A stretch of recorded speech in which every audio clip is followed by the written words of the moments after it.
Talking about hormone replacement therapy, you obviously mentioned that and that you're on it. And I know many years ago there was that scare that they said that... The Women's Health Initiative. Yeah. Yeah.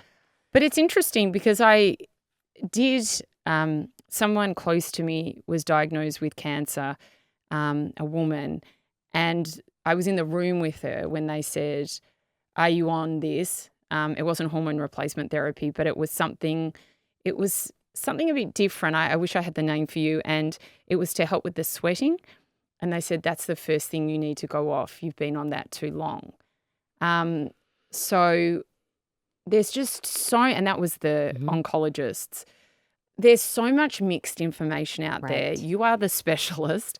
I would love you to talk to us about what is the right thing to do. And I know every person is different, but what you know works and what is not going to give you cancer. For the vast majority of patients, especially if they start close to the onset of their menopause, hormone replacement therapy in the form of an estrogen plus or minus a progestogen is massively safe and incredibly protective in multiple organ systems. It will always protect your bones. It will prevent osteoporosis and fracture in about 50% of cases. It will protect your genital urinary system, therefore preventing recurrent urinary tract infections, vaginal dryness, painful sex. The complete, a woman today was telling me a story about her mother who told her in tears, who had been denied hormone therapy because of a history of cancer and denied local hormone therapy, which is perfectly safe for everyone.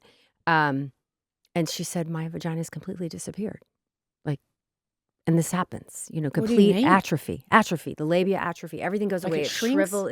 Yeah. Really? I never knew that could happen. Looks like a newborn. So yes, absolutely happens. And if we, it's totally treatable. It does not have to happen. We have perfectly safe medications that, 99.9% of women can use to protect their genital urinary system from this happening. And this is just a conversation because of the shame and the secrecy and the hush-hush, and we don't talk about these things. We have created women who are living in misery and silence. But guess what? Gen X, they're not having it. I'm not the movement. It's you. Yeah. You are like, absolutely not. I am not going to allow this to happen. I want to know all my options. And you may or may not choose hormone therapy. I don't care. But you're not given the option and you're not given the right information. And that's the problem.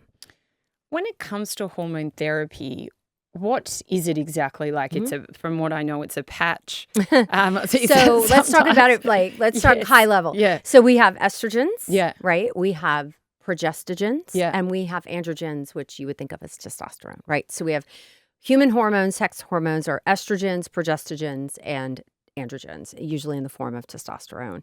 Estradiol is what our ovaries made. Okay. Estrone typically is made in the periphery, like in fat cells. We have something called estriol, which is the pregnancy hormone that is made in the placenta. And then, but it can be formulated and is used to treat, like I use estriol on my face. And then we have esterotrol, which is the fetal estrogen that is made in a fetus that they've been able to formulate as well. That's used in, I think, a birth control pill. I don't prescribe it, but it is available. So then we have our estrogens, right? Most of us in the menopause use estradiol. We're just trying to give you back what you're missing. Yeah. Right? And so how do we do that? We have oral and non-oral forms. Okay, oral, everything we ingest orally, food, medication goes to the liver for processing once it gets through the gut. Okay. When that bump of estrogen hits the liver, you see a very slight elevation in clotting factors. So for a woman who's prone to blood clots, you have an increased risk of a clot. If we avoid the oral formulation, we can cut that risk to her baseline. Oh, wow. So for that reason, lots of us choose a non-oral formulation first. So that could be a patch, a cream, a gel, a troche, a vaginal ring. In the U.S., I only know the U.S. formulations. I think they're similar here. So that's your estrogens. Progestogens are the synthetic progestins or natural progesterone. Progesterone is a humongous molecule. It doesn't pass through the skin very well.